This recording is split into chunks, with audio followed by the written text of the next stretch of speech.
When I get you back, oh yeah.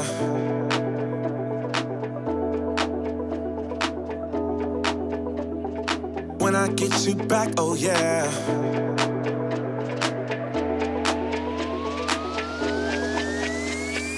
When I get you back, oh yeah. I promise you'll never leave me. When it comes to you and me, there's no one else I'd rather be with. Baby, I won't let you down. I got it, I know you need it. Love is it when you're around. Oh, please say that you believe it. 'Cause I don't wanna lose you. I hope you feel that way too.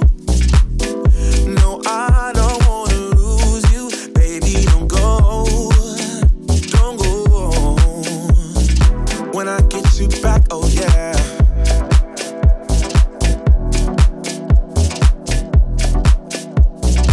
When I get you back, oh yeah.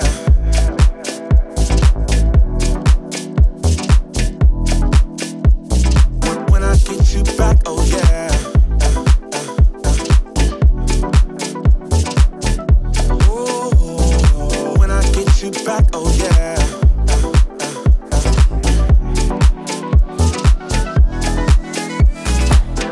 Cause I don't wanna lose you. I hope you feel that way too. No, I don't wanna lose you. Baby, don't go. Oh, when I get you back, oh yeah. I promise you'll never leave me. When it comes to you and me, there's no one else I'd rather be with. When I get you back, oh yeah. Oh. When I get you back, oh yeah. Oh, when I get you back, oh yeah. Oh, when I get you back, oh yeah.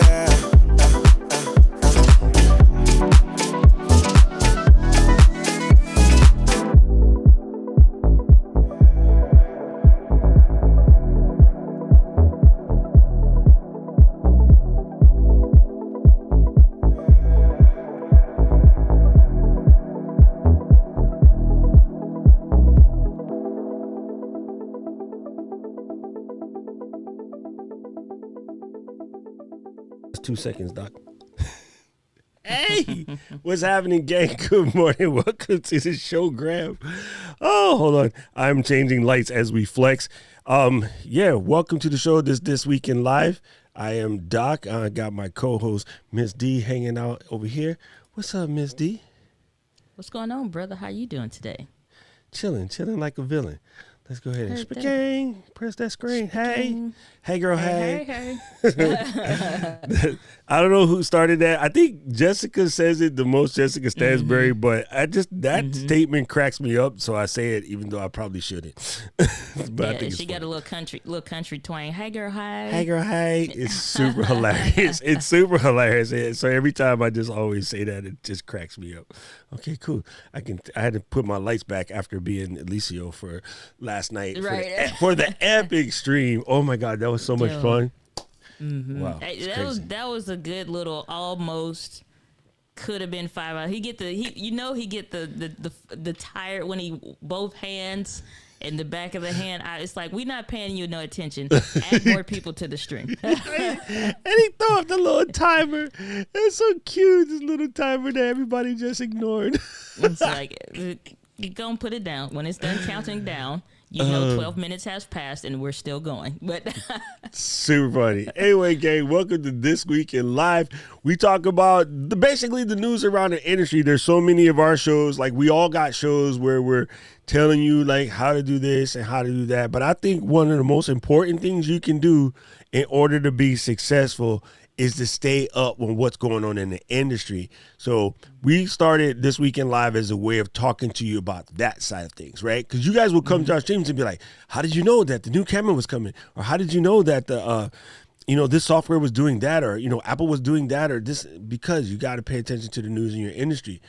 If you are selling financial services, right, and you don't subscribe to the pink newspaper, you suck at your job, because the pink newspaper is called the Financial Times. You may have seen it at the newspaper place when we had Barnes and Nobles and Borders and that. You've probably seen it before.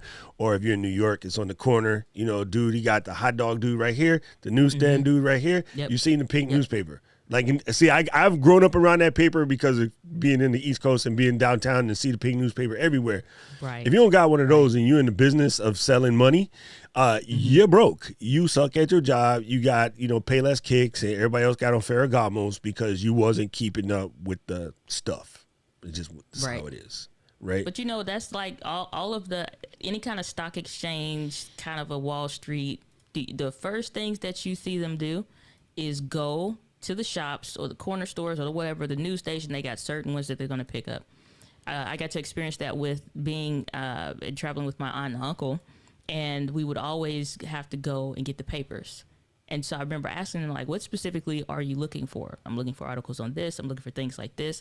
Also watching to see what things our competition is publishing and what they're promoting and things like this. And so I remember she was getting ready to go out for a meeting, and she threw a newspaper down. This is before McCafe launched.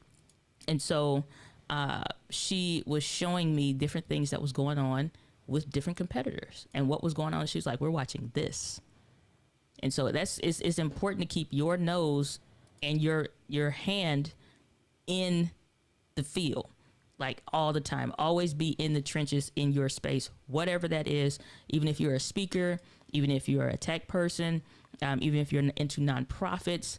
It's like if you're only focused on the giving aspect and you're not focused on the giver or the things that's like who that demographic is made up of, you need to be watching things that's going on. It's important. Yep. It's that Glenn Ross again, always be closing. It's like you kind of sort of always got to be studying the business, right? I think about even Rich. Like Rich has his show for people that are into doing promotional and premium gifts and stuff like that. I mean, Rich is the provider of that information to people in his space. So even if the show that does it for you doesn't exist in your industry, be the one to create it. Be the one to create early elementary education for special needs kids. If a show that talks about your industry doesn't exist, then you just create one.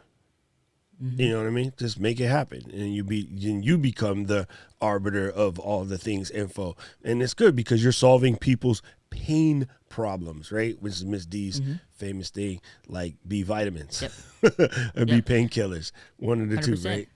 That's why we recommended Feedly, Feedly.com. Feedly.com, sign up for, like, you don't have to sign up for everyone's newsletter, but the articles that they're publishing, the things that they're talking about, that's a great way to curate content. You check in every morning. You need to just take 10 minutes, scan and scroll through the what's going on. If you also are a Google user, when you open up the Chrome app on your phone, or at least I know when I open up mine, things that are suggested so I can see when newsshooters.com publishes a new article, when, what is the other guys, I'm trying to think of what their name is, but it's different companies, different stuff, they publishing different articles. I click on it and I read it because I got a couple seconds I can scroll through. Okay, Tommy, I didn't change anything. I guess I'm extra crispy today. Back in the day, we always had like NetNewsWire, a couple other apps that we would put on our phones to sort of build this up. And then the iPad kind of changed that for everybody because they brought, Flipboard. Flipboard was like the first fancy one, right? But all back in the day, we used to use these. But right now, I think Feedly is probably the dopest one. Flipboard is still quite amazing. But this is where your iPad comes into play, fam, or your phone. When you got a few minutes, I talked about this, about, changing the apps on your home screen, right? I talked about this in one of my previous YouTube videos. Put something like the Feedly app in the bottom corner of your phone where Instagram sits right now. Move Instagram off the row. I know you got it down there. Put Feedly down there. Or, you know, if you got the text message app down there, take it off. Move it. You don't need the text message app because then you're the answerer of text messages. You don't normally send as many as you get. So I most people don't. If you're not, then you're the irritating effer on the other end.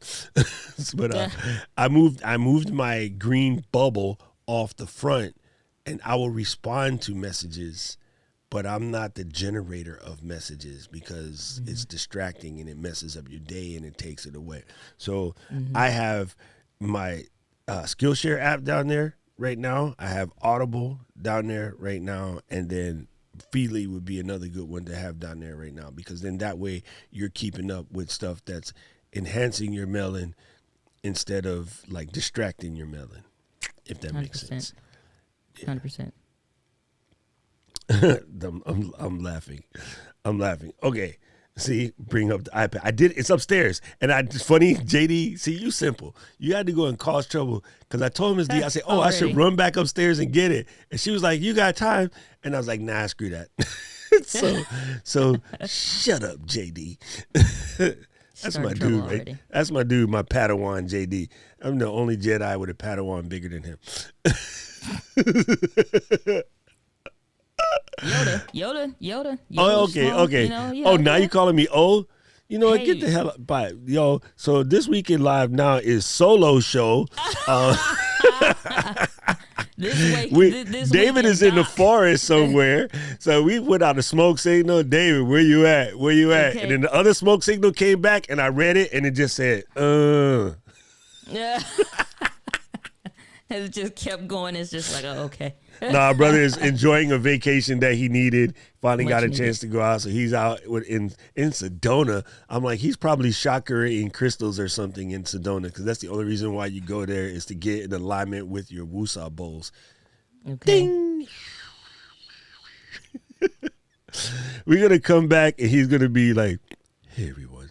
Welcome back. I'm just back from Sedona. My chakra is now alive in the 5th mountain of Mercury."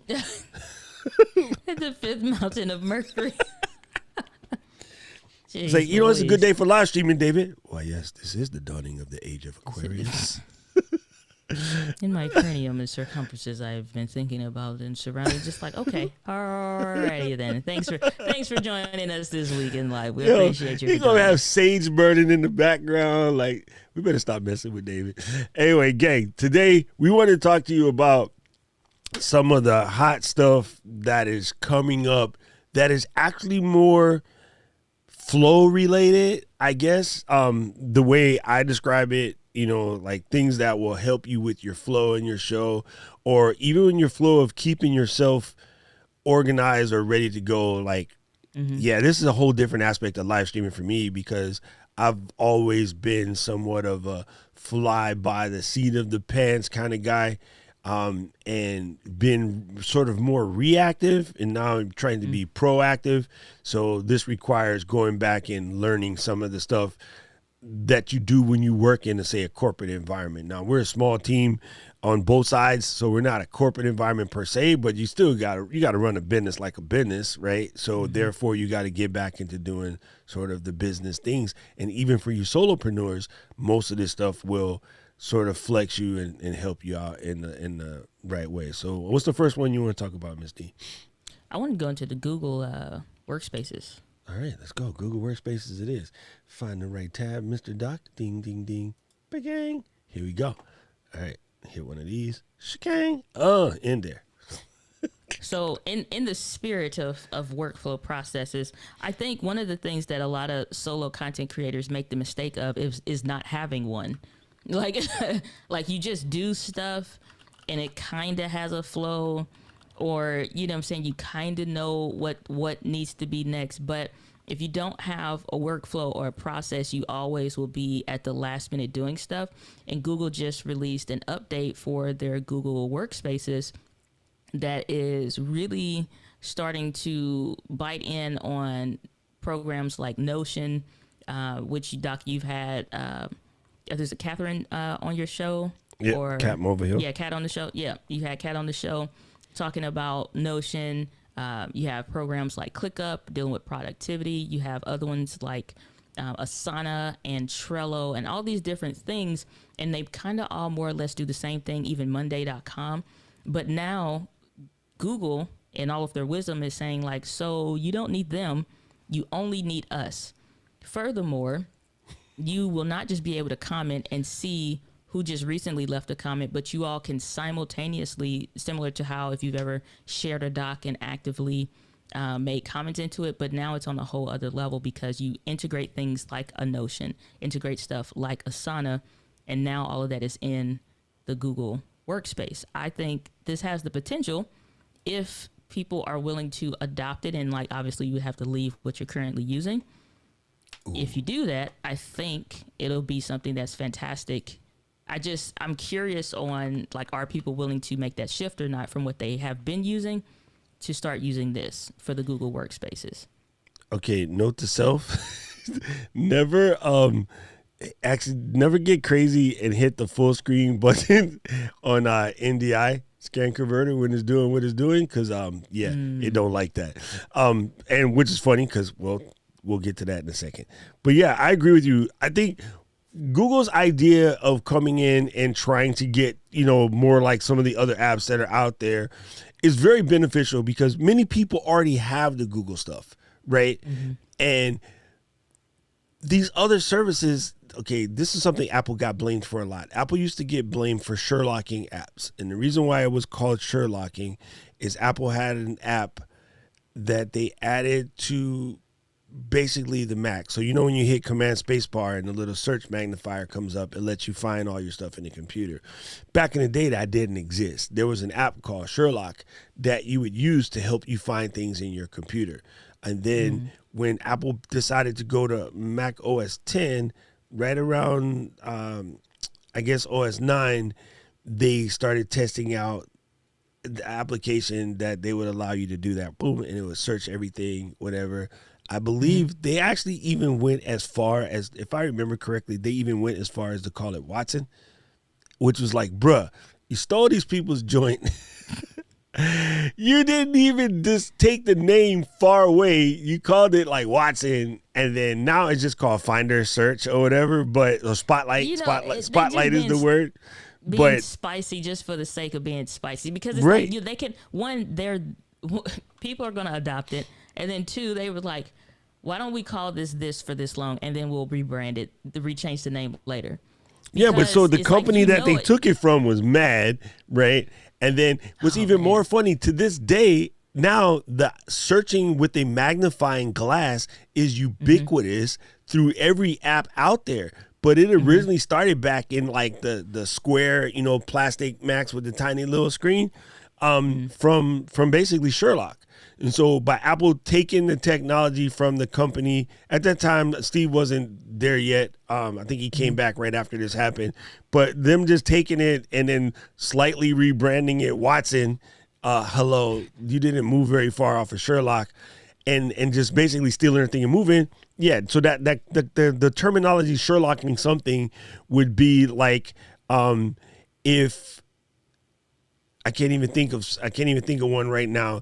But if all of a sudden for instance, Sony basically developed the exact Sigma 16 lens, like identical, and call it the Ligma 16, same plastic, same shape, same everything, and just threw a Sony label on it. Instead of allowing your accessory manufacturer to make it, they just took it, remade it, slapped their own name on it, and called it a win. So that's what it's called. But anyway, all these guys are running their platforms, your Notions and that. They're running on AWS and they're running on Google anyway. So Google's like, if we take what they've kind of built, expand upon that, and then add our machine learning and AI on top of it, which those guys can't do because they don't have that type of budgetary, we can just make it even doper. So yeah, they're doing it. I think there will always be a space for Notion and these other small guys, and there'll always be a space for people who are afraid of Google, which is dumb. Like, don't be afraid of tools. Yeah, it's a thing. So I think it's a good play right now, and it will definitely get you there. And no, Watson IBM came way after the fact, brother. way after the fact. We're talking over 10 years later. I'm old nerd, man. Come on, that's with me. I think the name of the game for the next couple years is integration, right? So 100%. Because it's like you need this, you need that, you need this, you need that, and your process is only as good as your weakest link in that chain. So the tool that doesn't integrate, or the one that is that much more harder to use, like another tool that we are going to be talking about today, that is going to be coming, that is available, but it's just like, what if you don't have to download a Zoom for your, like you just decide, like, you know what, Google Meet actually has everything of what we want and stuff like that already. We can still all be in the doc and actively changing stuff versus me sharing my screen. Oh, did you get the link? Oh, the da-da-da-da-da. No, it's all integrated within the thing. We all are included in that workspace, so we all have access and know where things are. And furthermore, once it's all said and done, like everybody has a copy already. Like it stops so many extra micro processes and communications that honestly over time gets annoying. And the productivity suffers simply because people are tired of talking to you about the little stuff. Did you get the doc? Did you get the app? Did you get the link? Did you get I'm just trying to tell Mr. Camera Junkie, don't ever pull my nerd card, fam. I'm just joking. I did flip it though.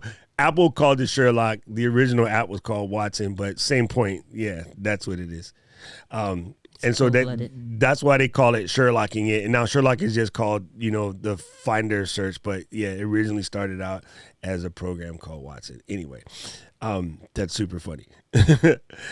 I'm just messing with Camera Junkie. Don't start and that won't be nothing. Yeah, so that's what Tommy is correcting what I was saying. I was in the right story. I flipped the names to protect the innocent. And then neither one of them exists now as Sherlock, Holmes, or Watson. No, but it's funny that how the magnifying glass became ubiquitous now after that. That's so funny. True. Shout out to Paperclip from the PC days. Clippy. Yo, Clippy was hilarious. And here's the thing that messed me up. Clippy came during my first college run. I was like 19. And I'm like, there's a stone paperclip talking to me. Because, his eyes was like this. He like, ding, ding. Can I help you, dog? And I was like. Coming on a skateboard? Yeah. I'm like, yo, that's weird. Is he talking to me or am I high? Both. It's a paperclip. That's super funny. Quick question from Mr. Michael Jackson. You know it will not be a show unless I say it. Okay, guys, I need to set up my custom RTM stream for event with pay-per-view. Where do you go? Vimeo. Vimeo is one of the better pay-per-view RTMP setup providers. Look at Vimeo Pro or Vimeo Business. And they're pretty good at it. They've been in the game for a long time, so you can, trust that they got it down pat. But most everybody right now uses Vimeo. Another thing that you can check out is Screen. Like in the shape, like the game of horseshoes, clink, and Screen. Both of those would be good places for you to look, Mr. Michael Jackson. I think Vimeo would be dope just because they recently underwent some rebranding. And so, like, they're starting to look better. Like, like that, because for a while it was like people were uploading their would-be YouTube videos to YouTube and to Vimeo because they didn't know which platform was going to become essentially YouTube in a sense. And YouTube wound up taking the lead and Vimeo kind of fell behind and had to find their identity and what to do. And so now it's like it's a much better platform because of them taking that L. So I know I personally, like, when it comes to certain stuff, it's like Vimeo is a good go-to option. And I took the L with Vimeo. Okay. Now you we were having this conversation yesterday. Ms. D and I were diving into some of my old content when I was doing my early tech podcast from way back in the day. And when I was doing my Japanese stuff, teaching either sake or teaching lessons. At that time, YouTube was buggy. Uploads were slow. They would take forever to process your video and whatever. So Vimeo came out, and Vimeo was the place for creators. And Ms. D, you just opened up the can of whoop ass. So do you remember the flip camera? right? The little thing was like boop, and everybody was walking around like, "Hey, y'all, look at me! I'm on the screen." Da da da da da. Right? YouTube became a place for people like that, shooting video with that stupid little thing that was blurry, never really in focus, whatever. Yep. Everybody, Gary Vaynerchuk, all of them were all about that life, right? I had come from video production, like I got skills. I'm No, you gotta say that. course. I had a great part when I Yeah, was see, I was gonna say I was videos. part Coppola, part Scorsese, right? There was skateboarding videos and rap videos, but they were still videos nonetheless with real equipment and real cameras. Producing So boom boom pop music. because of all of the people that had things like the PD 150 or the NEX VG10 and the Canon GL1s, you know, back then the Panasonic Super VHS, our workflow to send it to YouTube to look like crap was very irritating. So Vimeo came out and go, you know, we're going to give you Hollywood level dopeness, Hollywood level look. And yes, it takes longer to upload, but our servers can handle it. And your look will look good. Your sound will look good. We support multi-channels, everything. So all of us, Philip Bloom and all the rest of us, like bougie cinematic cats, we all went to Vimeo. And then we left the YouTube space because we were busy looking down at the new creators who were new to this, who can get in with a $500 phone, but they was trying to produce what we were producing with all of our tens and thousands of dollars worth of equipment. Meanwhile, So we was all there. Vimeo Pro. I have hundreds of videos on Vimeo. And then one day they were like, "Oh, we ran out of money. Bye." I was like, "Huh, what?" And I was like, "YouTube, baby, please, I'm sorry." And that's when I came back to YouTube. It was like 2012, 2013. I came back to YouTube, and then YouTube was like, "Well, if you keep producing the way you're producing, we will pay you." And the partner program didn't exist yet, but they started allowing us to make money because on Vimeo we could already sell ads. So we were selling ads on our stuff. And that, now I remember, that was a huge portion why I had left YouTube for a minute, was because we were all on Vimeo trying to be flossy. But luckily they got their act together now. But people that wanted quality videos, and like that was back when you would actively see comments and stuff. Now it's a ghost town if you see like comments or whatever. I don't know how it could be picking it back up, but it's like you would see it, and it's like even there's a filmmaker called Griffin Hammond, and he uses Panasonic cameras. Okay, well he decided to do a short film on that sauce sriracha. Oh, I have that movie. I bought it. Exactly, through Vimeo.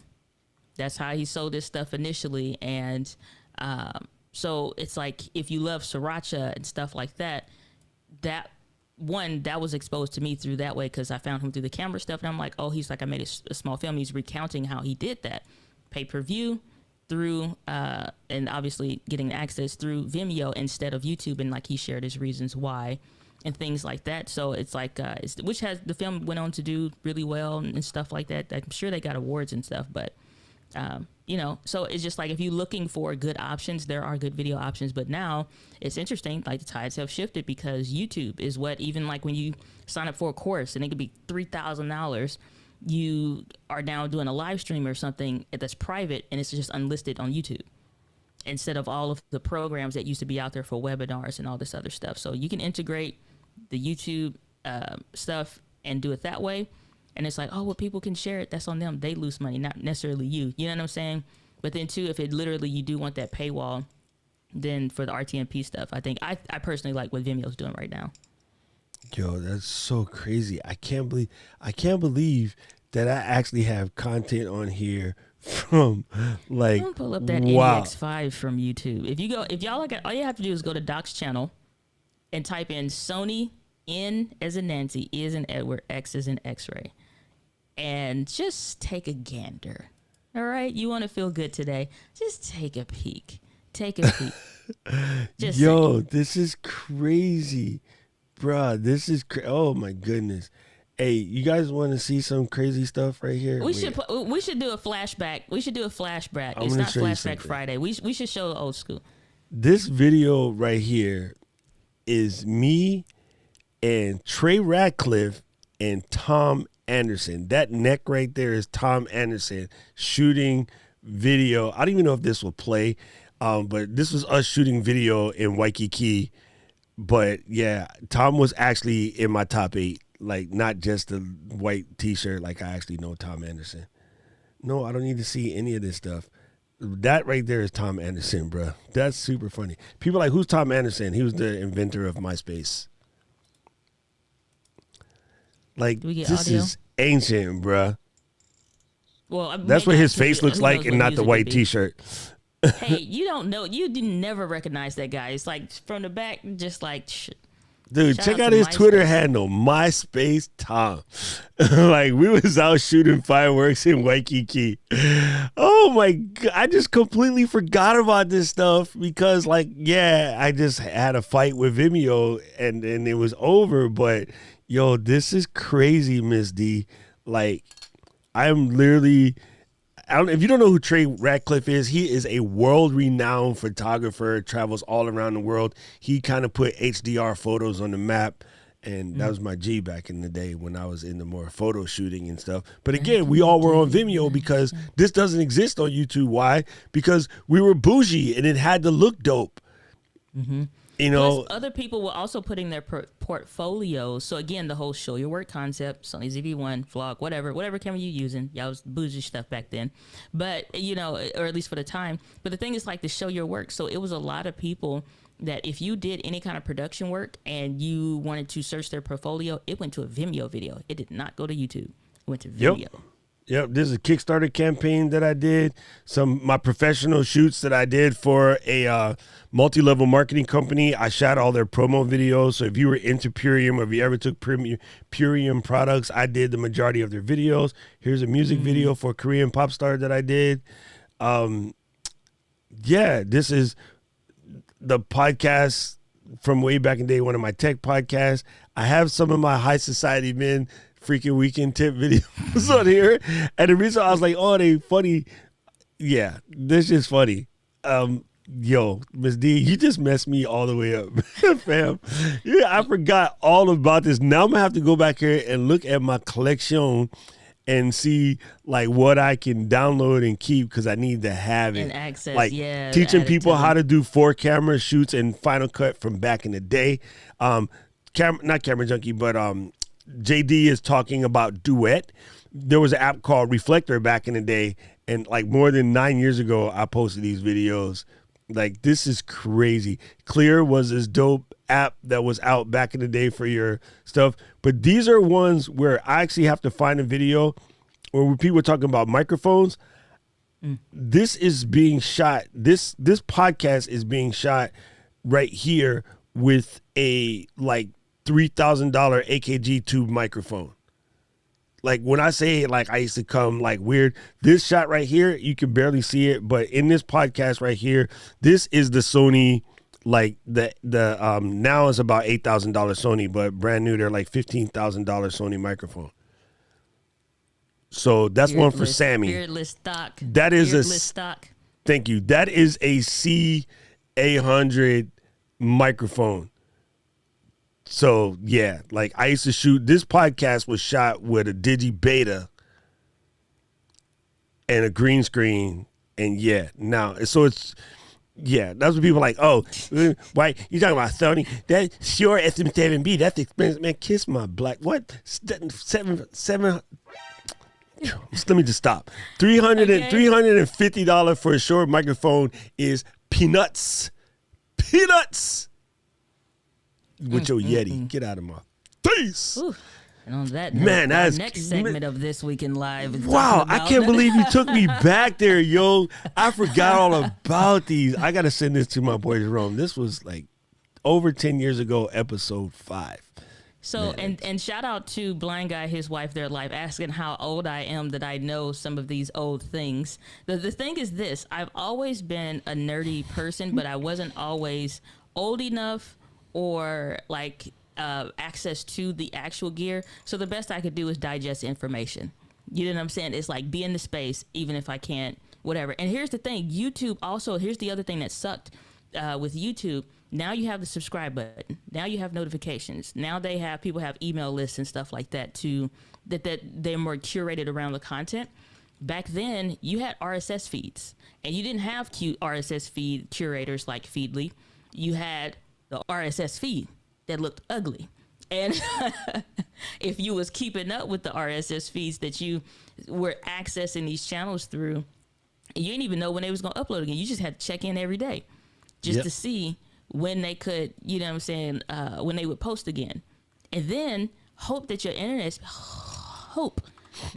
speeds for DSL and whatever else were good enough to fully watch whatever it is that they were producing. So Vimeo was a huge deal for creators at that time because YouTube sucked on a lot of levels. It's like if you wanted to find video, and then you'd be mad if you lost a channel because you don't remember what the name is. The jokes about buffering come from YouTube. And that's why Vimeo was eating their lunch for a hot minute. They just lost their way somehow, was because YouTube was famous for buffering. So all of the pop culture references around buffering was just kind of messed up. Because, I mean, you could go make dinner or lunch or something like that and take a shower even. Like you click play, pause, and let it load and then go do something and then come back. You know what I'm saying? So it's like it was a whole deal. So huge. Kevin, never heard of Shoutcast. I mean Showcast. I know about Shoutcast, but never heard of Showcast. But I definitely look into them. And then Michael, definitely just try hit up Uscreen and just see. But in theory, it's kind of sort of not supposed to matter if you're charging for the event. If you're not that in your if you're not charging for the event, then you don't need pay-per-view. Just put it regularly, leave it unlisted or something. If you're charging for the event, you're not paying for the streaming service. The people who are buying tickets are paying for the streaming service. So, okay, let's just say, random number, somebody was going to charge me $5,000 to stream a event. I'm going to sell tickets at $20 a pop, and then it didn't cost me anything. You know what I'm saying? So you just sell 500 tickets at $20 a pop. I'm still pocketing money. Yeah, you gotta work on the marketing around like if you're doing stuff like that. For those of you that get into remote producing and things like that, you have to understand your contracts and what goes into that. Y'all, maybe for most of the people that I have like consultations with that are kind of like trying to figure that out, you're only thinking to charge how long is it going to take me to do it, what do I need to pull it off, and getting there and back, or kind of stuff. Like you got way more stuff to consider.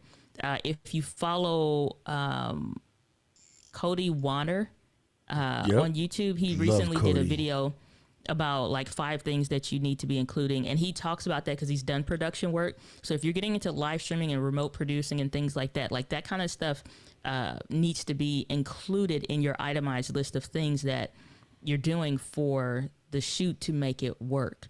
Or sometimes it could be managing expectations of the client and getting them to know. It's just like, because some people describe what they do at a level of professionalism that their organization cannot execute on. And because of that, it's just like, so maybe y'all need to buy me a coffee page. You sell this as an extra and it's a YouTube video. Yeah. Because that sometimes it's like, that's what you need. And then again, I want to work on the language too. There's no such thing as a small event. It doesn't exist. I'm having a small event right now if you count numbers, but it's not about the numbers. There's 13 of us plus 2 of us. There's 15 of us right now, but we're all family and we all love each other, and we come here today for the energy that we give each other today. So the 15 of us right now are the most important 15 people in the world. Everybody else can suck a lemon, right? We are exactly where we want to be right now to hear what we got to hear and learn what we want to learn. So everybody else is irrelevant, but I would not consider this small because I'm with my family right now. You know what I mean? So I don't like limit. Me and Ms. D talked about this yesterday too. I don't like limiting belief words. No such thing as a small event. Don't let other people's size numbers tell you how big it is, because somebody's going to come to your MJ that's going to come to your event needed that event right then and then, like saved their life. You don't even know. I'm not even trying to be facetious. Like literally saved their life sometimes. So I've gone to streams or podcasts or whatever where I'm just in a jacked up mood, and that person changed my perspective. You know, I started reading stuff that they suggested and like literally pulled myself out of the hospital, got back on my feet, ready to go. So never belittle the size of what you got to say.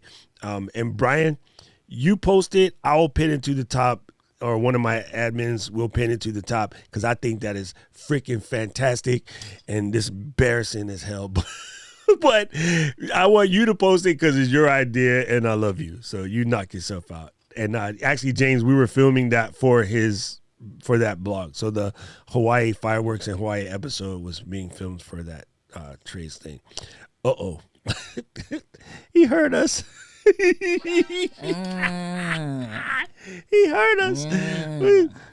There may or may not have been some talking. We can neither confirm nor deny. Yeah. If we have or have not talked or said something, we can neither confirm nor deny. Yeah, I would just run it through Buy Me a Coffee, MJ, if you can't. If you can't, you don't have time to do all of the back end stuff because it's last minute. I would run it through. Now, I want to say something that I have broken this rule a lot myself, but I try to get into now when people come to me with their last minute ish because they didn't. I now tell them no. I used to tell them, yeah, because I was Captain, Save-A-Hole. Like I always wanted to be the helper. But now I tell them no, because I know what you did. You went and checked everybody else, and everybody else came in and gave you, pricing, whatever. Now, normally what happens, they may have asked me at some point, say, in the future, okay. And then they go, how much does it cost? And I give them a price. And like a year later, they come back and be like, hey, so we was trying to do that thing, blah, blah, blah, blah, and we're ready now, but can you do it? And it's kind of emergency, and can you do it for X? And it's normally like 40, 50% cheaper than what I originally told them. And I used to say, yeah, okay, I got it, you're stuck, I'll help you. But what I realized what they was doing was going to ask everybody else, normally finding out it's way more expensive than what even I said in the first place, because I'm pretty fair with pricing. And then out of embarrassment, they don't bother to say anything, or they actually hired somebody else, got jacked because that person lied to them because it was too cheap. And then now they're asking me to come in and save the event at a discount. So now I tell them, no, you can't hit me with last minute stuff because it's a look on me. If it doesn't come off, you're going to be like, oh, Doc screwed it up. So no. And then also realizing they probably went and shopped it, a bunch of other places and just coming back to you in that. Yeah, I know what I'm trying to say. Yeah. But yeah, don't get caught in that spot. Yeah, that's the thing. It's like, again, for those of you that get into remote production, you got to set the boundaries and the guidelines. And sometimes you like it, and you're looking at the dollar and maybe what you need or what's going on or what it could afford you to do more or just bank it, kind of a deal. It's like you really got to wager that kind of stuff and the worth and the value of not just your time. The reason why you take the time in the planning and the execution and the workflow is so that you can produce in a certain way that you prefer. Because when you put under constraints that you can't do that, it changes the dynamics. I've had that experience. I'll never do it again. You know what I'm saying? Like, I've had that experience. I will never do it again. Never. I'm sorry. Okay, moving right along in This Week in Tech. Shaka Khan. NDI. Fam, if you're sleeping on NDI, now is the time. They are about to drop NDI 5. One of the cool bonus features that's popping up is yesterday, I believe you could get NDI HX camera for free, which I think is like a $9 or $20 app. I forget which one I paid because I bought it eons ago. But even if that deal, the 1 day deal is off, it is half price right now. So it might be $5 or $10. Either way, it's worth it. Like, even if you only got $15, spend $5 on NDI HX capture or NDI camera because it comes in handy all the time. It allows me to do things like just take my phone like such and then press the record button like such, and I can broadcast it to here, right? One of the things that they are speaking about in talking about what they're doing with NDI HX5, with NDI 5, is they were discussing things like, what if your camera is in Singapore, but your switcher, what Ecamm is our switcher, okay, is in London.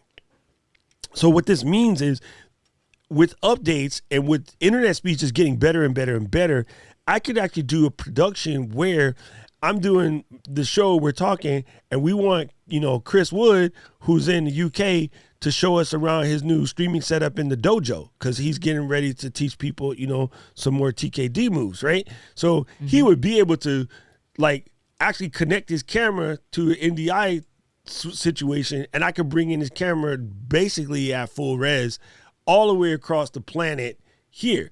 And we're kind of doing it now because, Miss D is in the Lou. I'm in the other Lulu, the twin. And, we're doing this and showing you this website, which comes from Singapore somewhere. And, we're kind of doing it now. But, yeah, they're leveling up the tools, and it's coming at the end of the month. So you want to jump in. Now, for us, some of the key ones, okay, that's what it is, June. It's $19, but right now it's on sale for $9. Okay, thank you, June. I appreciate it. Don't you got work to do? Anyway, so you get the ones I like a lot. I use the test patterns. I enjoy that. I like the webcam input. I don't really use that. I use screen capture a lot, like a lot. And then I'll use the studio monitor as far as the computer goes. Other things that I do is I'll use the NDI HX Capture, which is the mobile app. But they're updating all of these, and hopefully that crash I had earlier will be one of the things that they fix. But yeah, they got a bunch of tools in here. And look, now they're adding brand new an NDI 5 NDI remote. Quickly add sources to live productions. NDI camera app currently 50% off. Limited to June 16th. Okay, Juneteenth. That's June 19th, by the way. But yeah. So yeah, that's the answer. Good answer, June. Camera Junkie has a question saying, do you still need to use an app like Filmic Pro with the NDI camera? One of the things I found helpful in using that combination, if you are anywhere into a tutorial space and you might be using that, it is helpful because you can showcase the app. And I mean, granted, like us Ecamm folks, we're kind of spoiled, just being able to already connect our phones. But it's different use cases that you can use that when you're trying to showcase something. I found it to be helpful, but that is a good question because it's kind of like no and yes to a certain extent, because I think it's yes right now and potentially that could become a no. So to Camera Junkie's point, sorry, I had to make that face because they're bringing NDI for Final Cut Pro. Okay. Gang, this is going to be a game changer because that means that I can do more Final Cut Pro teaching you how we do stuff without glitching and glitching. Because right now, if Final Cut Pro takes up so much, it's kind of hunky-dory on the screen. And I hate editing like little weird like 540 projects just to show you the steps because it just looks whack. So this is going to be dope. Okay, Camera Junkie. So I currently use this application, NDI HX Capture, because focus, Daniel San, because it covers the whole phone. So once I hit this, whatever my phone is doing becomes the NDI source. Then I open Filmic Pro, and then so it's sending my Filmic Pro signal, right? That way I get all of the pro camera features. Pro Camera is another dope app. I get all the pro camera features of Filmic Pro, but I get the NDI transmission from NDI HX Capture. The NDI camera app is dope, but it's missing all the pro camera features that comes with Filmic Pro. So I do have NDI camera, right, chill. And so it comes up, it asks every 2 weeks to open the thing, but it's more or less a basic camera, and it doesn't give me as much fun.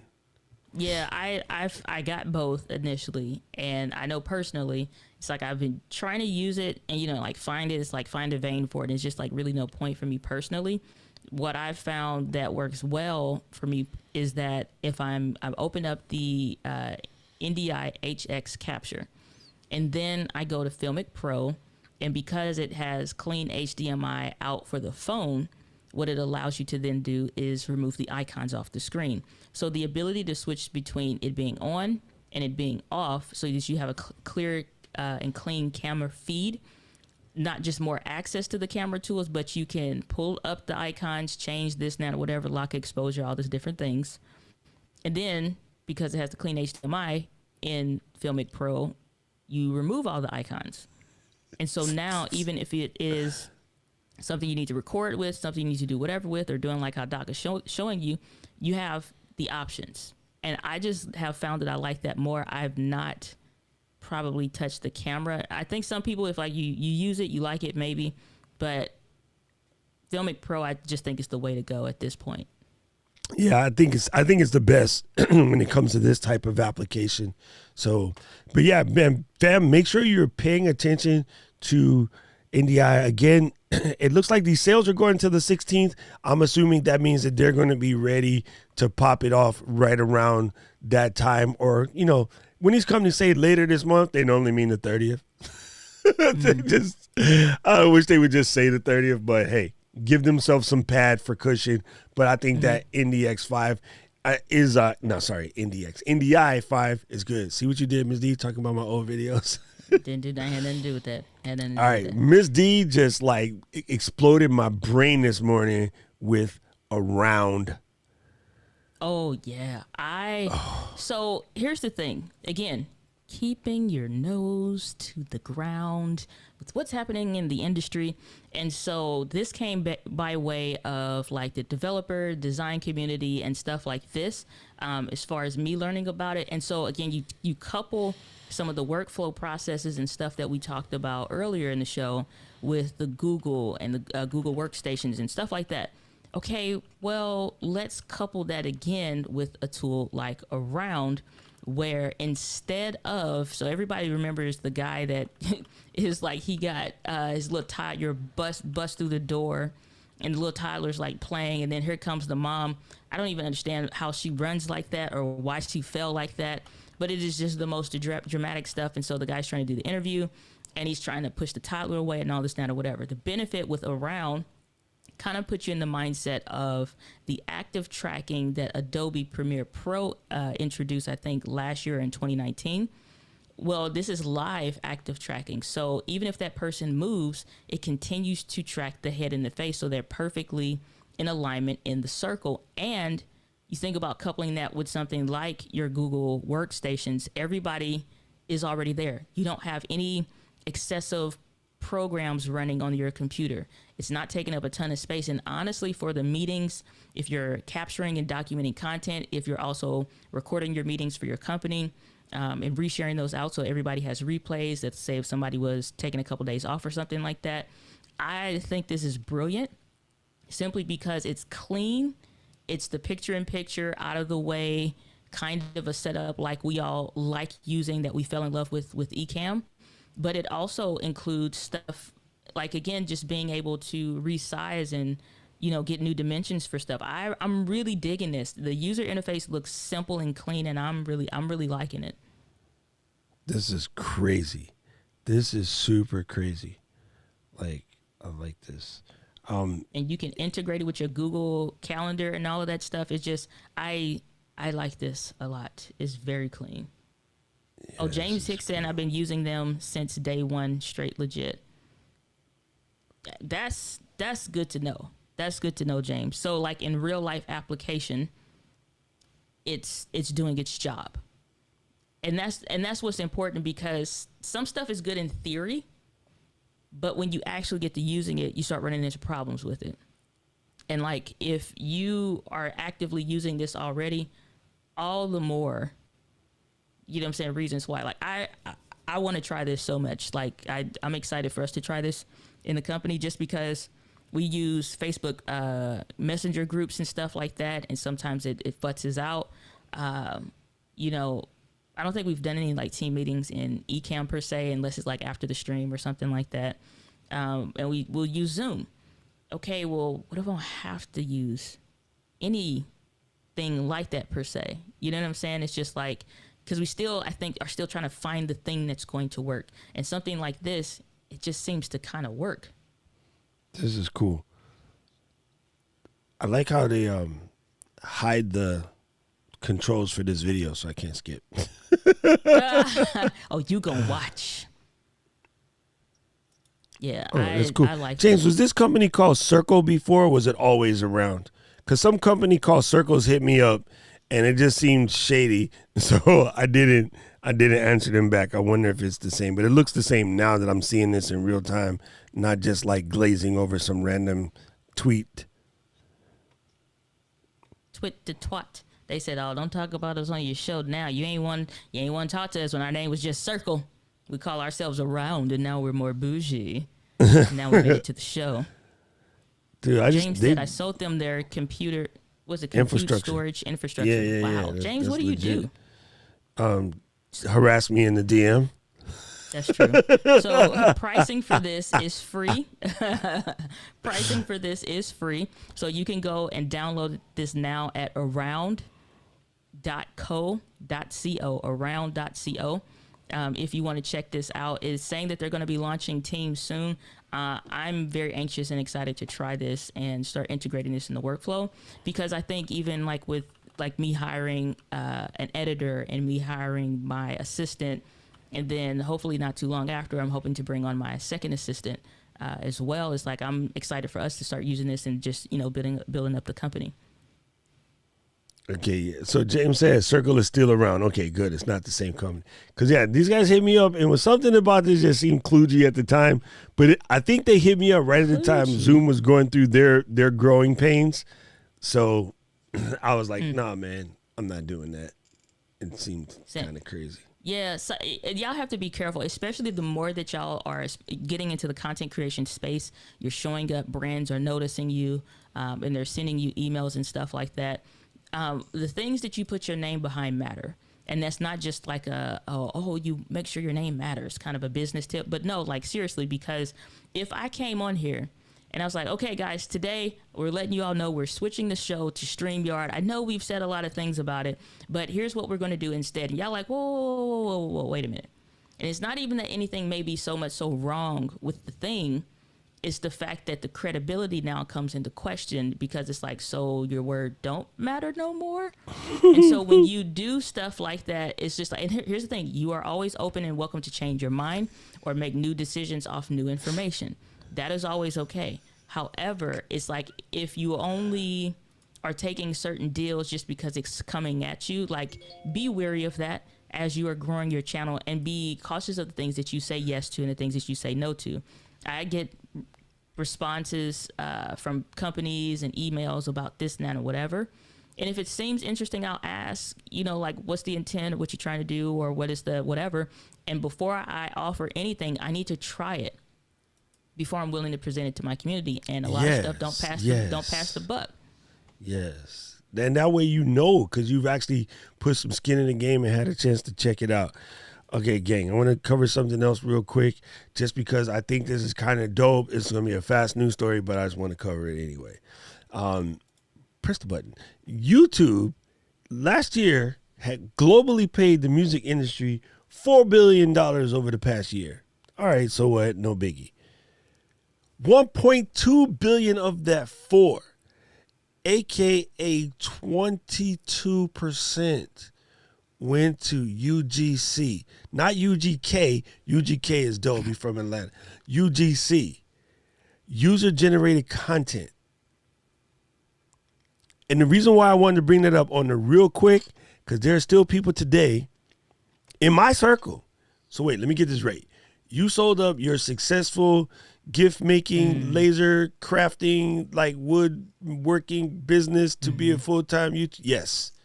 You mean YouTube, like my kid watches people play games on this stuff? Yes. What are you, high? Yes, but not the way you think. Why would you do that? Man, you don't understand. But when I'm saying, hey, can you watch my house because I'm going to Bali, don't be mad. I'm just saying.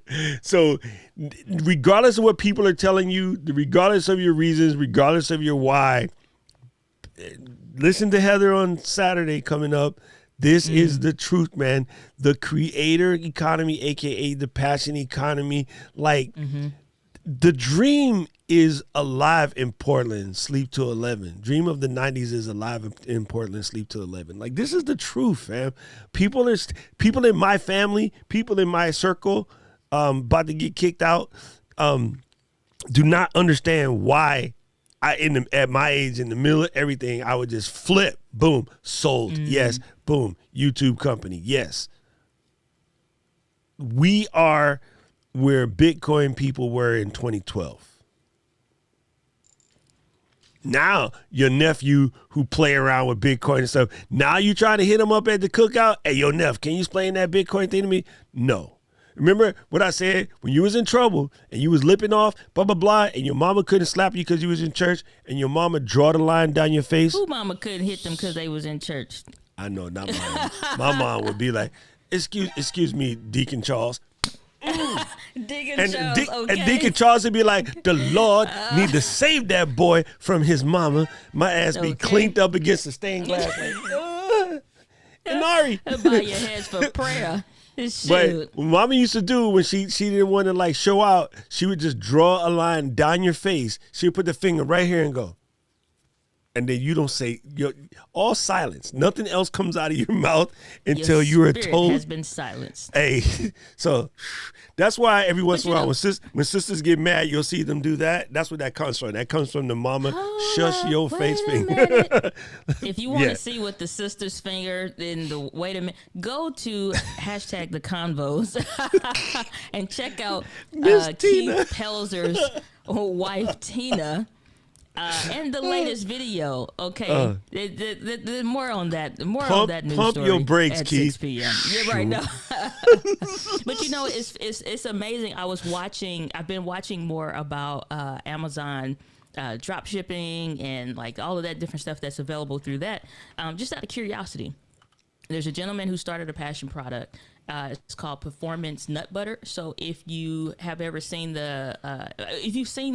if you are anything into protein shakes or any of that stuff, maybe you hike, game, or whatever, like this little packets of peanut butter or hazelnut or whatever that, again, is similar to when Gatorade did those gels and stuff like that. So this is really good in the hiker community. It's really good in the fitness community. And it has taken off. If you go to any gyms, I've been there, and you see these packs, the Performance Nut Butter packs. I finally found the guy that made those. And came up on his YouTube channel by happenstance.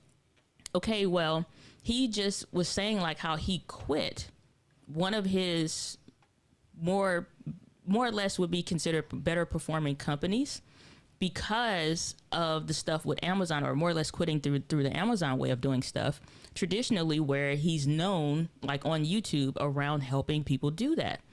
Well, he started the Performance Nut Butter stuff, and he was like, you know what, I'm quitting. Obviously, this company is still going. He still is doing this, but the other stuff that he would do through selling other kinds of products and stuff through Amazon, which more or less had its level of profitability, and he's done very well for himself. But he said, I'm quitting that because he said, you know what I love doing? I love doing these YouTube videos. He's like, I love talking about my passion products. I love talking about my business, and I love really making these videos. And I just really resonated with that because here's the thing. He recognized that you have options. When you start accessing that creator community, and even if you do create a passion project or product or whatever the thing. So, you know, it could be Michelle with her fans. It could be Rich with his promotion of products. It could be Sammy with, you know what I'm saying? It could be whatever he wants to do. You know what I'm saying? The sky's the limit, truly. And the fact that you now have access to content helps. So it just is a night and day shift on some real stuff. It really, really is. And so just to touch back real quick, Rich said like recommending the M50 for the channel. It's like if you're creating content, here's the thing. I have no qualms about the camera stuff. And I know we've talked about it, but it's like when you start getting deeper into your content creation flow, again, you have the right to change your mind, but furthermore, old stuff is old stuff. So if you're watching something from 2018, that's on you.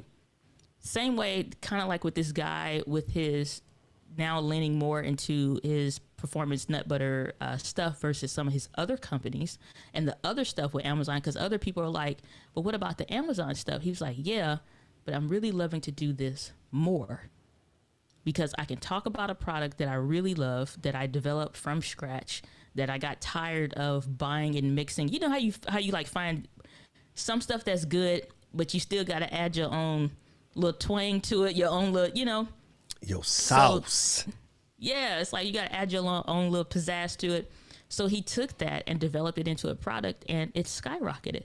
It's been other people's like hiking videos. Like, I don't know if anybody's into hiking. I know David is and stuff like that. But it's just like, I think that the fact that I saw his product before I saw him speaks volumes. So it's like that content creator community, passion community, slightly different depending on, Heather's explanation. But I highly encourage, I think that talk that you're going to have with Heather is that Saturday?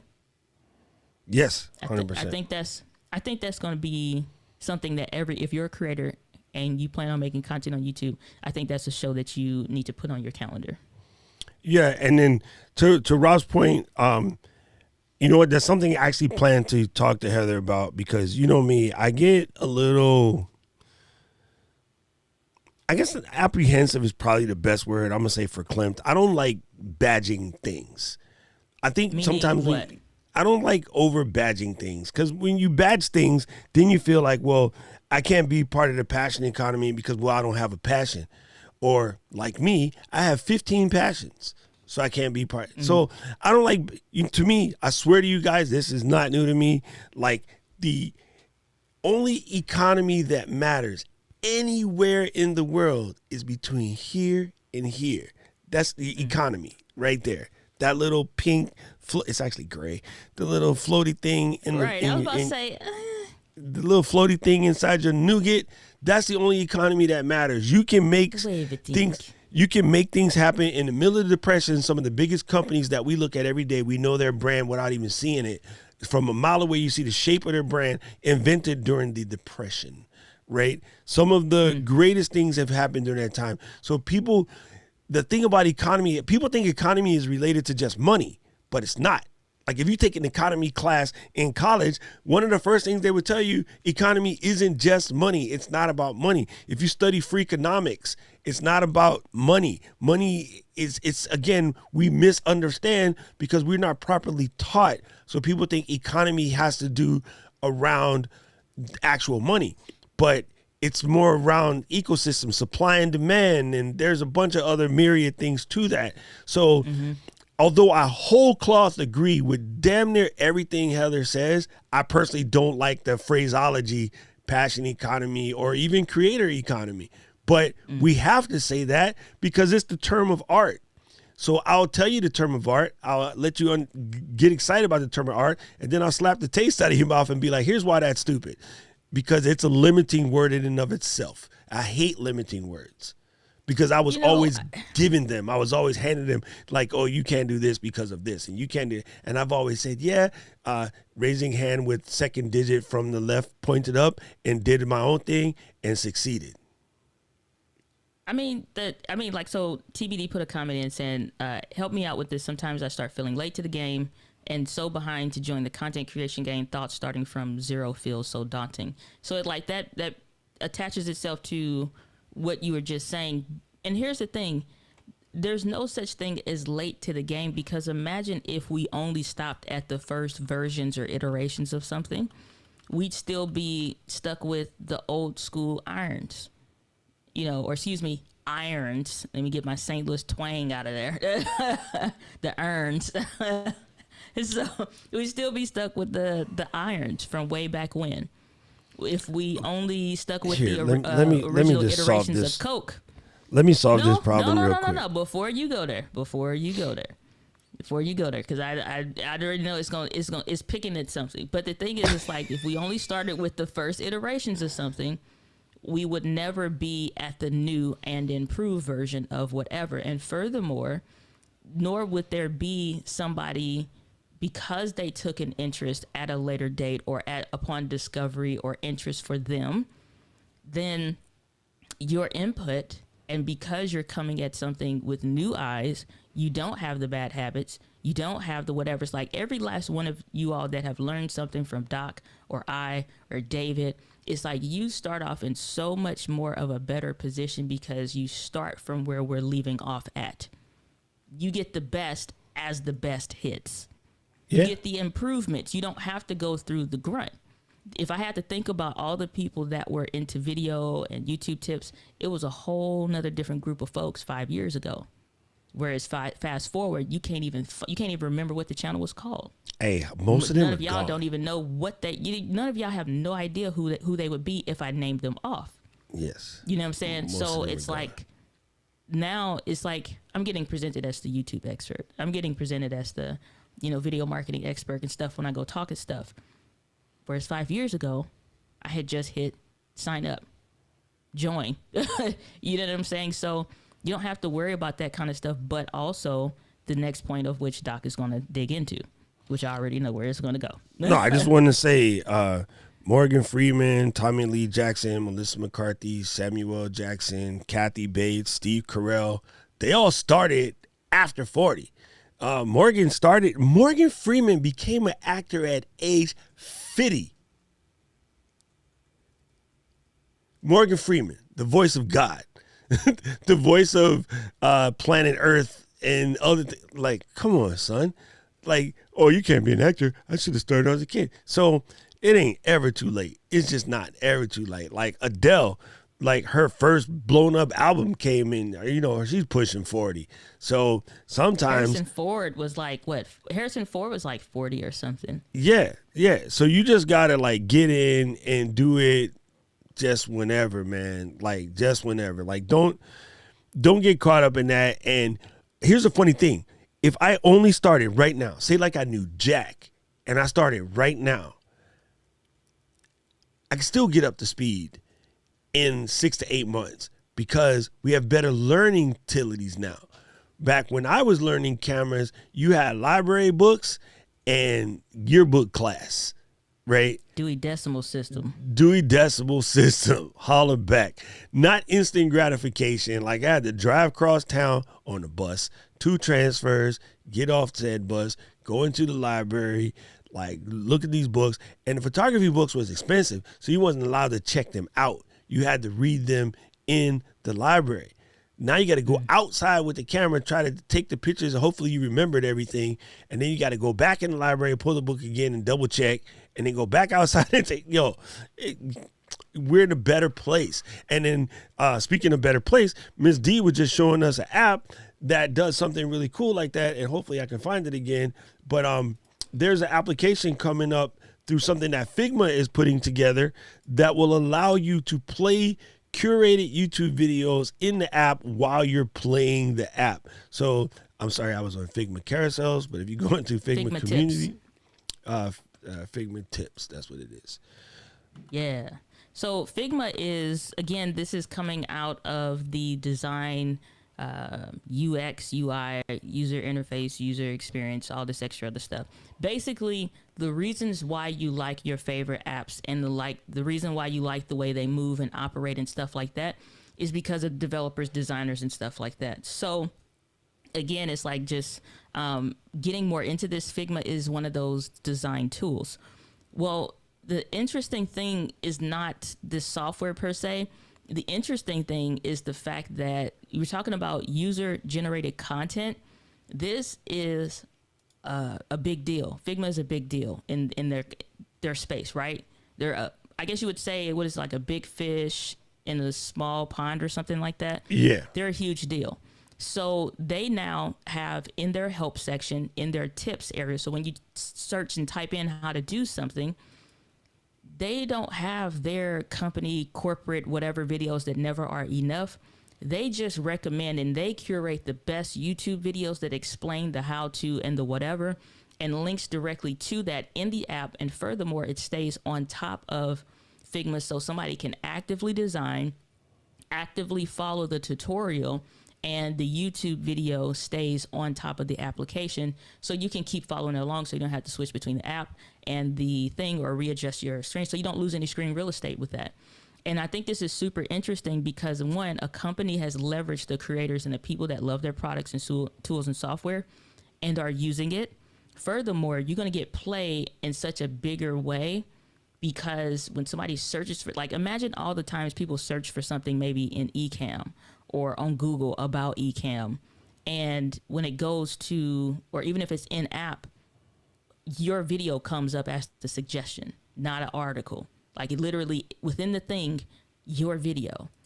So I think this kind of implementation into software is something we're going to start seeing kind of across the board, because it's like, why not leverage the best creators out there that's creating stuff around your team? So this is something that's like, it's not something that's live stream related, but in the workflow process and what's possible and becoming a thing, I think we're going to start seeing more of this.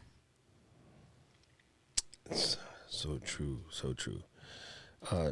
David, shut up. Rob, I fully understand. Again, I'm saving it for Saturday. We're going to have this conversation.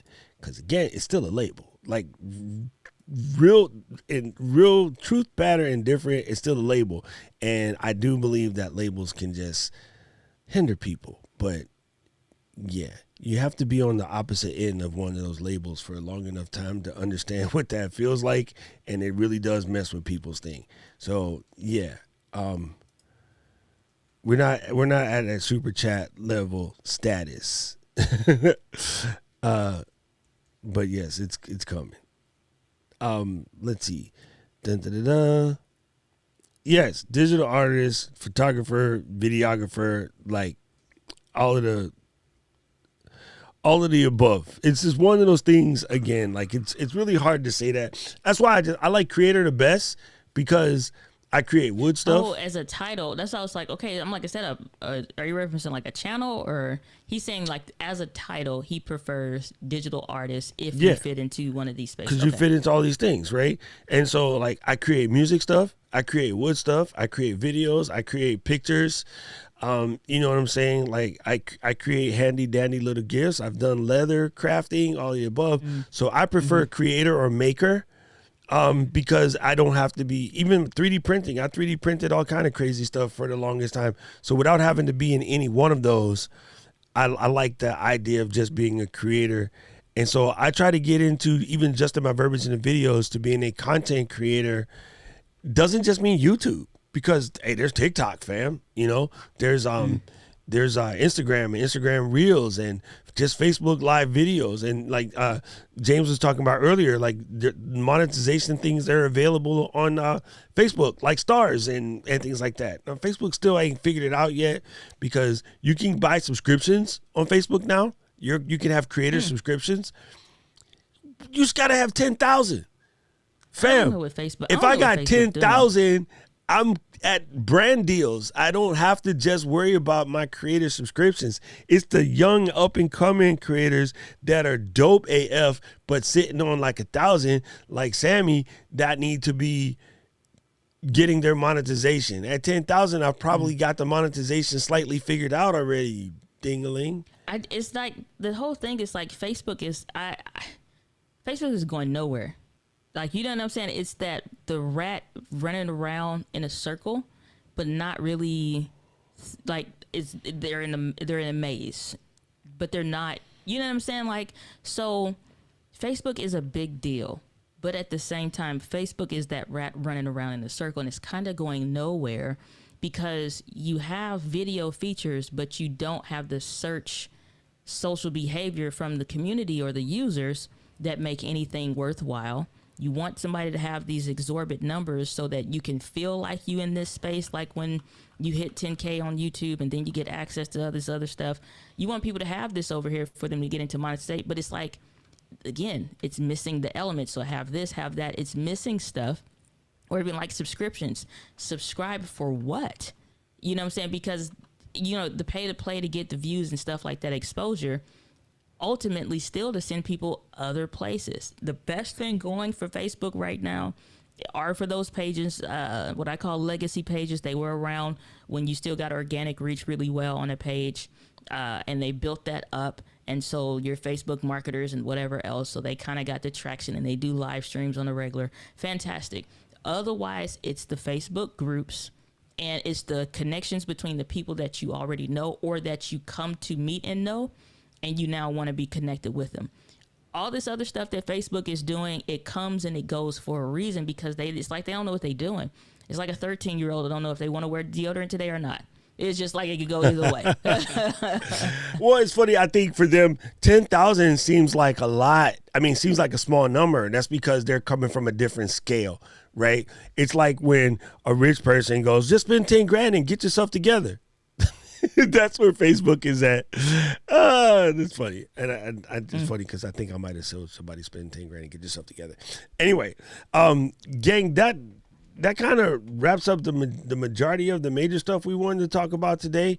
But I guess the key takeaways, pay attention to your tools and start like developing a workflow that allows you to get it together a lot smoother, take some of the pain points out.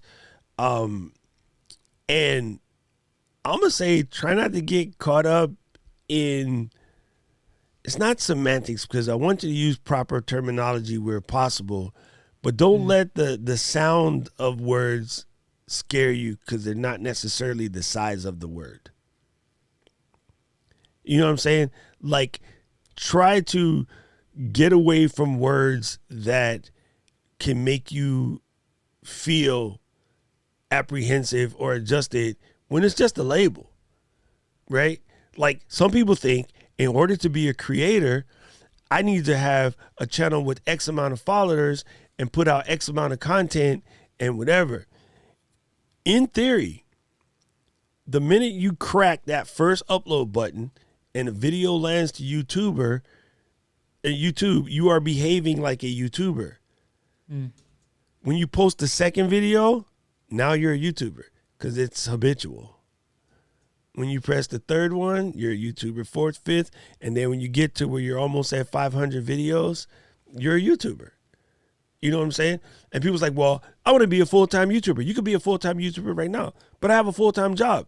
I don't know about you. I grew up black. My mama always had 2 jobs, both full-time. I sure was. Always had 2 full-time jobs. So if you YouTube 8 hours a day and you work 8 hours a day, then you're a full-time YouTuber. I was putting in work when I was working at the bank. I was like, here's the funny thing as we wrap up. Just random story. It's like, it's all about your mindset and your perspective. And it's not waiting until the things that you want show up. It's positioning yourself. We talked about this last night on Alicia's stream. It's like positioning yourself and doing the work as if it's right now and doing it. And when the time comes, now something else whole totally different has opened up.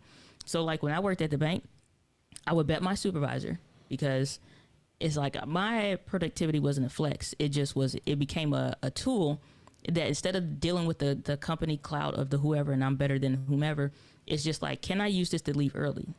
So it's like we would have so many accounts in the queue, and that meant an estimated allocated amount of time to finish those for, whatever.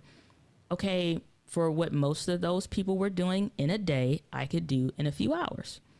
So I said, if I want more time to record videos, I can leverage this and use this to my benefit. So I went over to my supervisor and I said, what if I cleared the queue by 10:30? It's like 8:30. Like, yeah, right. No, I'm serious.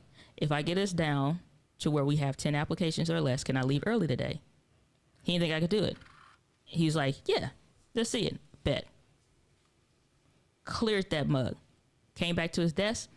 He's like, how'd it go? I said, it's 8 left. Huh? Yes, it's 8 left. Can I go? Yeah. Every day this became a regular occurrence. I walk up to him and he smiles. He's like, let me guess. You want to leave early? Yep. He's like, by when? 11. Okay.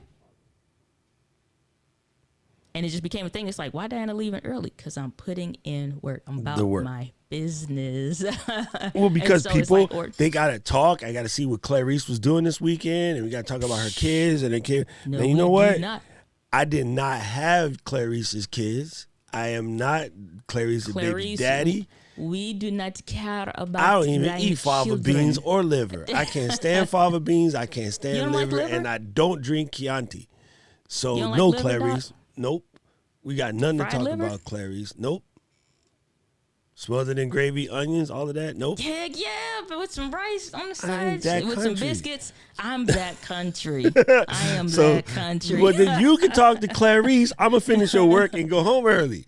You know what I'm saying? So that's what it is. But like, no, I can't because I'm working. Okay. And it's a thing. Like, again, I like to get into people's real, what is the real reason? And then what? Because let's just say, okay, you make $56,000 this year, right? Well, I can't do this because I got to take care of my kids and my job or whatever. Cool. You make 56 grand a year. Yep. Okay, cool. If I gave you 56 grand right now, would you quit your job and then spend the next year completely focused on YouTube? And then we're like, oh, what? I was like, I didn't ask you for the remix, motherfucker. I asked you to answer the question because it sounded to me like you making a BS excuse because you ain't really about that life. You know, like I will sometimes just say dumb stuff like this. I ain't giving them 56 grand, but I want if they say yes, I'm like, cool, you can do this. I can help you. I will help you figure out how to get that 56 grand quick. Yes, but it's possible. If your next sentence is, what? Gone, done. You're never going to survive. Unless you get a little crazy. No, you're never going to survive this game because you're not really about that life. Because the excuse that you had, someone offered to take it away from you. And you're like, well, I don't make 56 grand. I make 102. I don't give a hell what the number is. Let's move the number. If someone came to you and said, right now, I will give you your entire 102 grand in order you have to quit your job, walk into the job and do the TikTok in his office. Are you willing to do that? To get the quote unquote passion that you say you want. That's another reason why I hate that word, because people lie about it. Passion? Yeah. Like about being passionate? Yeah. Well, what's up? So I wanna dig into that real quick. And I know this is like, but it don't matter. But so what is it about the phrase passion or passionate about a thing? Like what's the thing with that? Because people have said to other people that you gotta follow your passion. But then people's like, well, I don't know how to find what my passion is. And so then they say, well, it's the work that you would do. Whatever you'll do it for free. Without getting and you paid wouldn't have to get paid and blah, blah, blah. Yeah. And that's true, but it ain't. Because then once you get into it, what do you start doing? Trying to figure out how to make money. How do I monetize this? Because you need money to survive. So I get it, fam. I get it. Like, see, touchy-feely words are important because they do help you, but sometimes touchy-feely words hinder the person who can affect the most people. There's a person right now who could affect the most people, but they don't feel they have the touchy-feely words. They don't feel they're in synchronous life with the universe. They don't feel that their chakras are aligned. They don't feel that they're in a homogenous society. Like all these other unnecessary words that are just words on the paper, right? If you want to flex passion to me, let's get ikigai. I'll give you guys some damn homework. Go study the word ikigai. Then we can speak passion. Okay? Ikegai. Nihongo no koto ga no koto ga desu yo. Demo sa, in English, I'm just going to make you learn it the English way. Ikigai. Go study that. If you can tell me your project in ikigai, I believe that is a passion. I have a passion, but I got like 80 of them. So, you know what I'm saying? Like, I have a crazy passion for Manchester United, but I'm not doing a Manchester United stream. I never watched the game. I have a crazy passion. I know enough. Glory. Because you hang around me, right? Glory, Man United. What it is, right? I have an insane passion around Bavarian Motor Works and, you know, every vehicle from the E30 to the E96 to the E46, like all of the above. You know what I'm saying? Like, but I'm not stopping what I'm doing to make a podcast around it, but I would never I shouldn't say never, but I most likely would never sign my name on another deal sheet that doesn't say Bavarian Motor Works at the top. There won't be a deal sheet that says Ford. It's not happening. There won't be a deal sheet that says Chevy. But every 3 years, I roll into the BMW dealership and walk out with another 5 Series because it's my passion, right? I cook my butt off. Y'all ain't never seen me cook. Y'all don't even hear me talk about my cooking that much. First of all, okay, I'm Chef Boyardee, burn them up.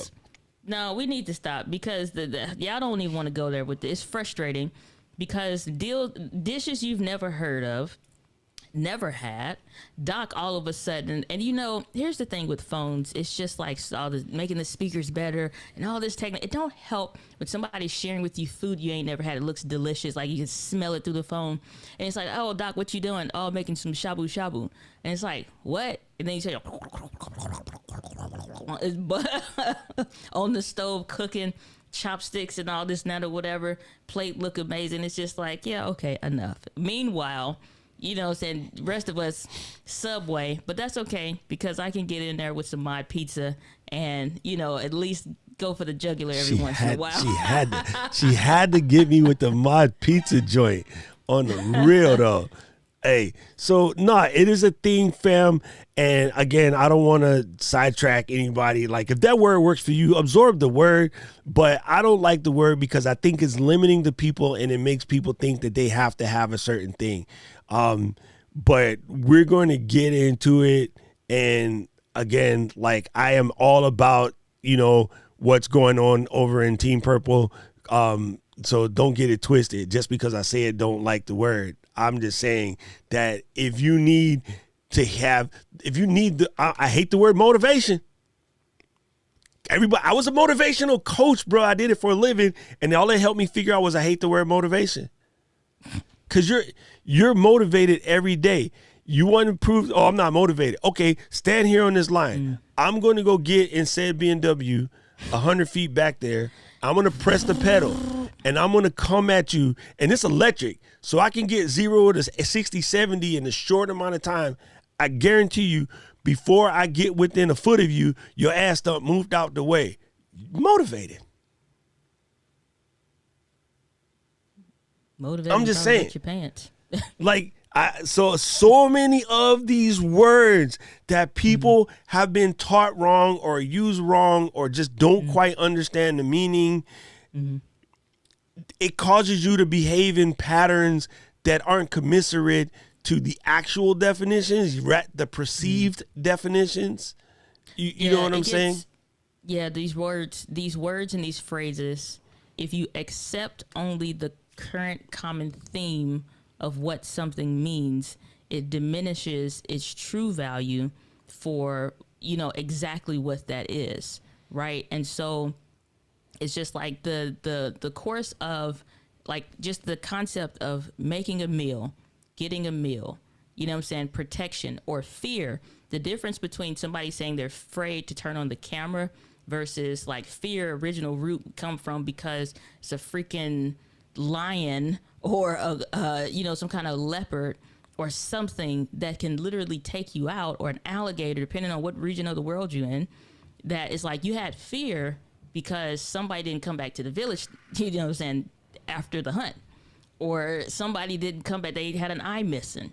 So fear designated to something that literally could take you out, and even if it didn't, then, you know what I'm saying, it was a stronger thing, versus now it's more sugar-coated, if you will, and it's very, like, you may have concerns, you may have thoughts about it, whatever, but, you know what I'm saying, just the context of the word. So when it comes to things like passion, motivation, all these different things, it's like all these different things, it's like when you think about it, you have to be very careful. That's why reading personal self-development books are key, because you get to get the 1912, the 1876 version of what the original writer's text that started the movement, that got other people to wanting to make their own variation of it. You go back into, just like, so for example, you think about how many people talk about how much they read Think and Grow Rich, but how many people have read The Law of Success in 16 Lessons? You know what I'm saying? Like, and don't go get the revised for the, you know what I'm saying, 21st century.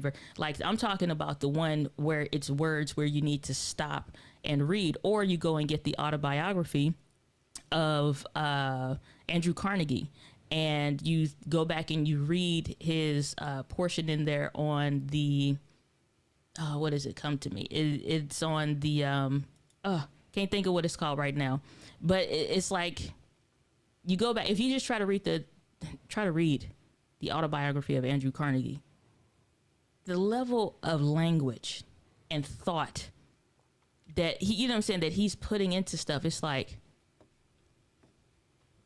what? It's a whole other level.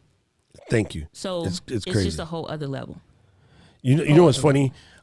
Just to close this out, you guys remember on this stream a little bit ago, my homie Bryce, who I just haven't seen in a while because we've been busy, told me to read a book, right?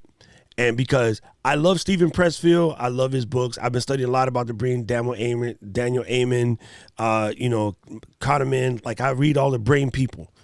And then he put me on that book. Let me pull up Audible real quick. It's about the 7 something about the brain. Man, I just been schooled on something that blew my freaking mind. 7.5 lessons about the brain is what it is called. Something that I believed for a long time because I let smart people, I mean, highly educated, Pulitzer Prize smart people tell me about the triune brain, but it doesn't exist. You have heard me espouse from these lips about the monkey mind or lizard brain and things like that because it's so easy to explain. It sounds so real. It turns out that there's been lots of recent studies shown that does not exist. The triune brain, as we know, like, it's things like even the neocortex, the new cortex, the new part of the brain, the part that made us modern man, smarter than Cro-Magnon man, Bullstein. Like, it's still called a neocortex in like medical books, but it's not actually neo. It is nothing neo. I know Kung Fu. It's nothing neo about it. It's complete BS. But it worked for years up until literally like mid 90s. It was canon, not camera, canon like in religion. Not canon USA. Yeah, it was canon because it was so easy to explain. It was so easy to believe. And then so like, yeah, it turns out that like lizard brain and monkey mind and some of these other things do not exist.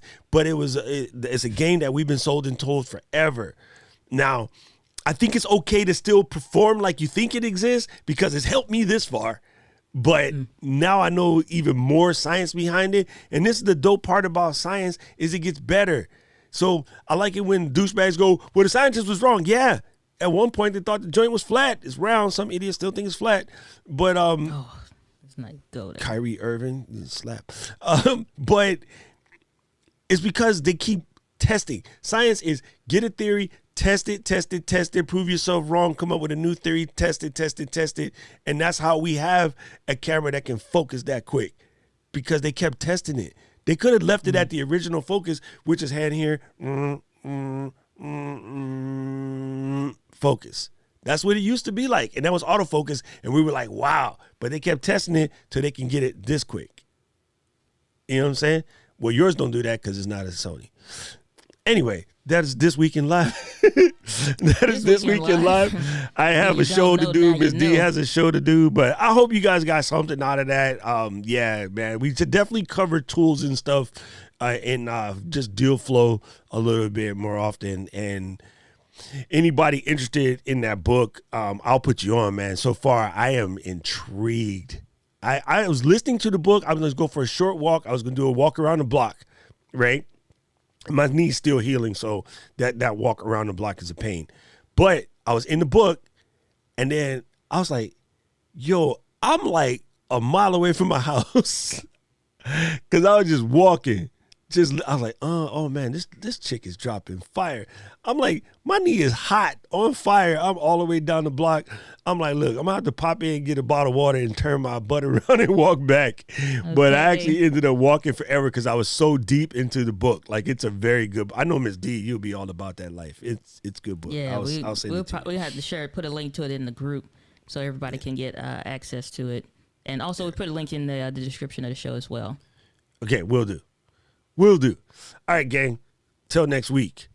Peace out. A-Town Stone. Yeah. Oh, goodness. Where's the button to play some music around here? Let's see. Let's play this song.